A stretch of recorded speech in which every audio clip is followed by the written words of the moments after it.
แล้วก็มาฮอด EP 3กันแล้วเนาะก็คืออยู่ใน EP นี้เราจะมาเว้าถึง Part of Speech เนาะก็คือภาคส่วนของคำเว้าซึ่งอยู่ในวิดีโอก่อนหน้านี้เราเว้าไปแล้วเนาะเกี่ยวกับsentence structure หมายความว่าโครงสร้างของประโยค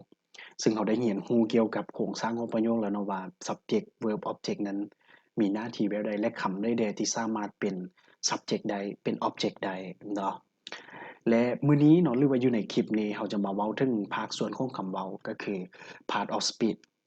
และ part of speech ในภาษาอังกฤษนั้นมีทั้งหมดอยู่8คำเนาะหรือว่า8ประเภทฉะนั้นเมื่อเทียบกับภาษาลาวเราแล้ว part of speech นั้นอยู่ในภาษาลาวของเรานั้นจะมีอยู่7คำเนาะก็คือคำนามคำแทนนามคำกรรมะ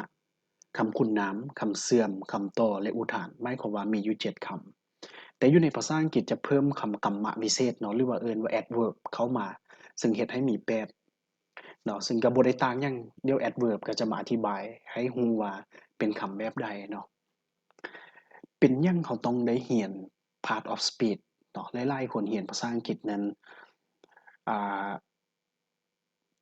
เบิ่งข้ามเนาะหรือว่าบ่รู้เลยว่าการที่เราจะได้ภาษาอังกฤษหรือการที่เราจะแต่งประโยคภาษาอังกฤษเป็นนั้น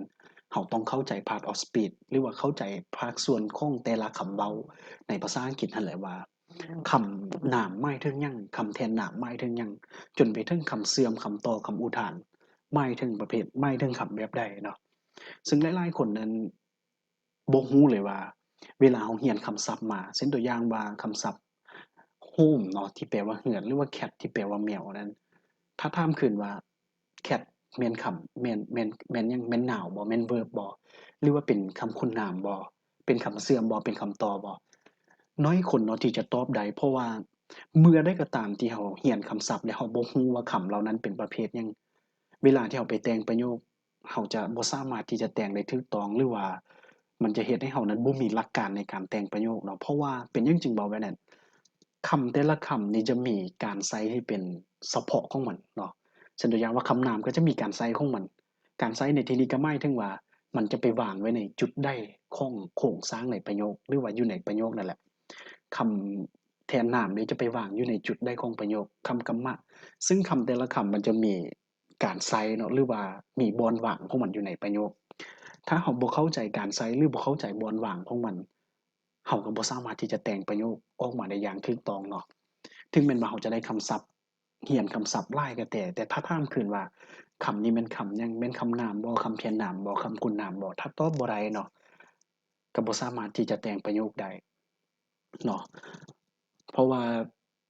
สิ่งนี้แหละเป็นสิ่งที่เฮ็ดให้ข้าพเจ้าอ่าได้ภาษาอังกฤษเลยก็ว่าได้เพราะว่าตอนที่ไปเรียนภาษาอังกฤษใหม่ๆแล้วอาจารย์ถามว่า beautiful เนาะที่แปลว่างามนี่ อาจารย์ถามข้าพเจ้าว่า beautiful แม่นคำหยังเว้าตรงๆเลยก็คือบ่เข้าใจคำถามเนาะว่าอาจารย์ตอยากได้คำตอบแบบใดเรารู้อยู่ว่า beautiful แปลว่างามแต่ถ้าถามว่า beautiful แม่นคำแบบใดเนาะเป็นหยังเป็นคำนามบ่เป็น adjective เป็น adverb เนาะหรือว่าเป็น verb งงเนาะข้าพเจ้างงจนเลิกโรงเรียนแล้วกลับไปอ่านไวยากรณ์คืนว่าคำว่างามนี่หมายถึงคำประเภทใดและเบิ่งไวยากรณ์ลาวเนาะตอนนั้นไปเปิดเบิ่งภาษาลาวตอนเรียนอยู่มัธยมจึงรู้ว่าคำว่างามนั้นหมายถึงคำคุณนามและคำคุณนามหมายถึงคำที่บ่งบอกลักษณะต่างๆของคำนามคำนามเป็นแบบใดเก่าใหม่งามขี้ร้ายเนาะร้อนอ้าวอิหยังต่างๆตอนนั้นแหละเป็นจุดที่เฮ็ดให้ อ่าริเริ่มเลยว่าคำแต่ละคำหมายถึงหยังคำศัพท์ที่เราเรียนมาท่องมานี่แต่ละคำมันแม่นหยังแล้วจึงมาเข้าใจว่าโอ้แต่ละคำเมื่อเรารู้ว่ามันเป็นคำแบบนี้มันเป็นคำนามมันเป็น adjective เป็นคำคุณนามเนาะเป็น verb อิหยังเราจึงจะรู้ว่าเวลาไปวางไว้ในประโยคนั้นมันต้องวางไว้หลังอันนี้ต้องวางไว้หน้าอันนี้จึงเห็นได้ครับว่าเราเข้าใจเลยว่ามันสำคัญส่ำใดเนาะฉะนั้นอยู่ใน Part of Speech ในมื้อนี้เราจะมาเว้าถึงคำนามเนาะเราจะเริ่มต้นจากคำนาม ฉะนั้นเราจะมาเบิ่งว่าคำนามนี้หมายถึงคำแบบใดแล้วคำนามนั้นวางไว้บนใดแด่อยู่ในประโยคหมายความว่ามีการใช้แบบใดแด่เนาะที่เราจะเอาไปแต่งประโยคคำนามโดยนิยามของมันแล้วเนาะคำนามหมายถึงคำที่แสดงสื่อเอิ้นของคนสัตว์วัตถุสิ่งของเนาะสถานที่ หรือเฮาจะเว้าย่อๆก็คือว่าคำนามหมายถึงคำที่เฮาสามารถเห็นและจับได้เนาะสิ่งใดก็แล้วแต่ที่เฮาแปลเป็นภาษาลาวแล้วเฮาเห็นมันเนาะเช่นตัวอย่างว่า cat แมวอย่างงี้เนาะ home แปลว่าเรือนหรือว่า table แปลว่าโต๊ะ book แปลว่าปึ้มนี่ถ้าว่าเขาแปลลาวมาปึ๊บโต๊ะจับได้เนาะแมว hen จับได้แสดงว่ามันเป็นคำนามและเมื่อเรารู้ว่าเป็นคำนามแล้วสิ่งที่เราต้องคิดต่อก็คือคำนามมันมีการใส่แบบใดแด่และเราเอาคำเหล่านี้แหละไปใช้ตามการใช้ของมันนั้นเมื่อเราใช้ถูกตามการใช้แล้วแน่นอนการแต่งประโยคนั้นบ่มีคำว่าผิดเนาะและมันจะถูกต้องเนาะคำนาม เป็นชื่อเอิ้นของคนสัตว์วัตถุสิ่งของสถานที่ต่างๆเนาะหรือว่าสิ่งที่เราเห็นและจับได้บัดนี้เรามาเบิ่งการใช้การใช้ของคำนามในภาษาอังกฤษมีอยู่2การใช้เท่านั้นเนาะบ่หลาย2อันเท่านั้นอันที่1วางไว้หน้าของคำกรรมะแสดงเป็น subject หมายความว่าคำนามจะแสดงเป็น subject ก็คือเมื่อเป็น subject มันต้องอยู่หน้า verb เนาะถ้าว่าเราย้อนกลับไปเบิ่งคลิปก่อนหน้านั้นเราเว้าเรื่องของโครงสร้างของประโยคนั้นเราเห็นแล้วเนาะว่าคำที่สามารถเป็น subject ได้มี noun และมี pronoun ซึ่งในที่นั้นหมายความว่าการใช้ของคำนามนี้1แสดงเป็น subject เนาะก็คือปะไว้หน้าของ verb อันนี้เป็นการใช้ของคำนามเลยเนาะก็คือมันจะอยู่หน้าของ verb แสดงเป็นผู้กระทำเนาะหมายถึง subject นั่นแหละตัวอย่างเนาะ A doctor called me last night ท่านหมอเนาะหมายถึงคำนามท่านหมอโทรหาข้อยคืนวานนี้ด็อกเตอร์ปะไว้หน้าของ หมายความว่าปะไว้หน้าของ verb แสดงเป็น subject เนาะ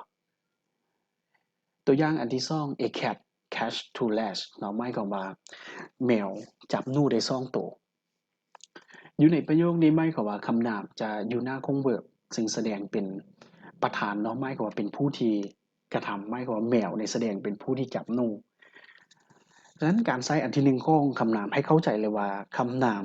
การใช้ของมันก็คือ1ปะไว้หน้าของ verb แสดงเป็น subject เนาะหรือว่าแสดงเป็นผู้กระทำมาเบิ่งการใช้ที่2การใช้ที่2ของคำนามก็คือวางไว้หลังของคำมะแสดงเป็น object กลับย้อนไปคลิปก่อนหน้านั้นเนาะก็คือเราเว้าเรื่องของโครงสร้างของประโยค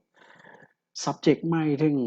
subject จะมีแต่ noun และ pronoun เนาะหมายความว่ามีคำนามอยู่ในหั้นและ object มันก็จะมีคำนามอยู่ในหั้นหมายความว่าคำนามในการใช้ของมันมีแต่2อย่าง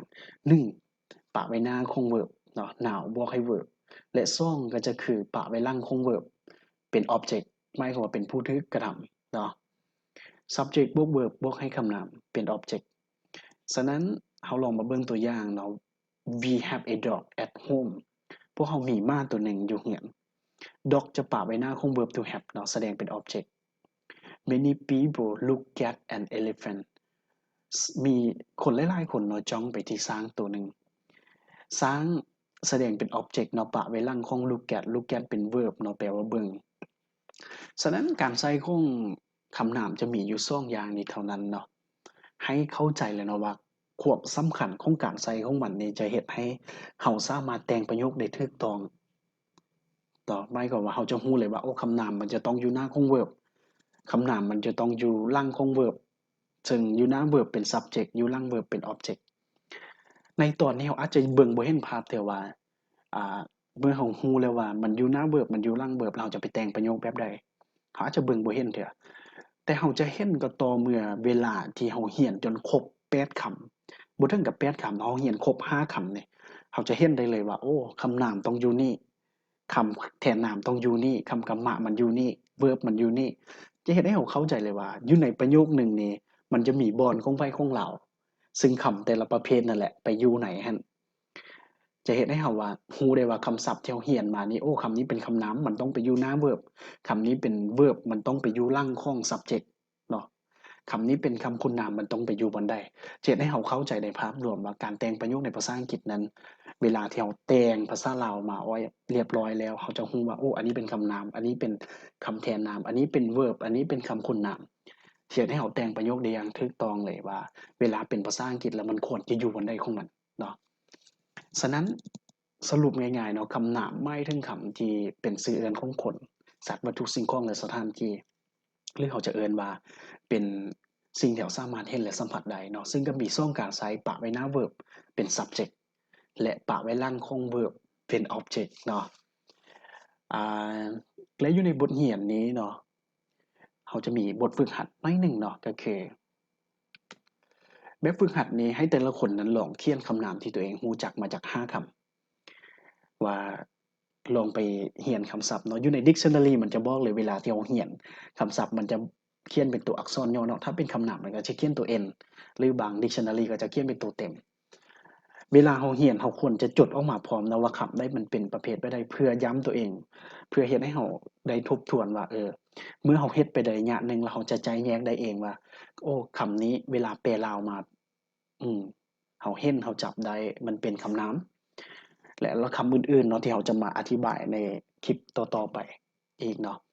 อันที่1เขียนมา5คำนามและเอา5คำนามที่เขียนมานั้นมาแต่งเป็นประโยคตามการใช้ของมันหมายความว่าอาจจะแสดงเป็น subject เนาะแล้วเอามาแสดงเป็น object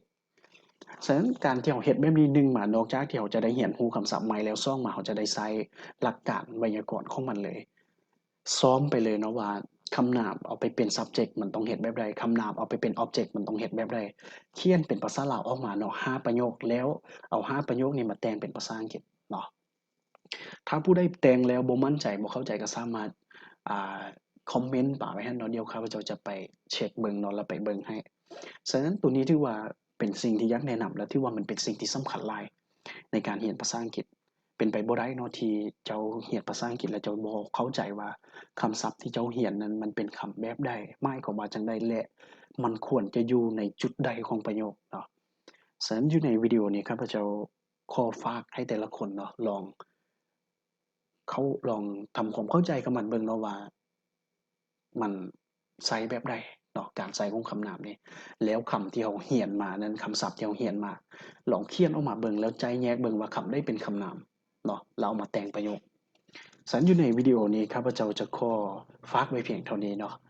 เดี๋ยวไปเจอกันอยู่ในวิดีโอถัดไปเนาะซึ่งจะไปเว้าคำต่อไปอาจจะเป็น pronoun เนาะเป็น verb เป็น adjective เป็นคำคุณนามถัดๆไปเนาะถ้ามีคำถามหยังก็สามารถคอมเมนต์ถามได้เนาะเดี๋ยวข้าพเจ้าจะอ่ามาแนะนำเนาะหรือว่ามาตอบให้ได้หลายที่สุดเนาะโอเคฉะนั้นข้าพเจ้าขอจบวิดีโอไปเพียงเท่านี้เนาะขอขอบใจ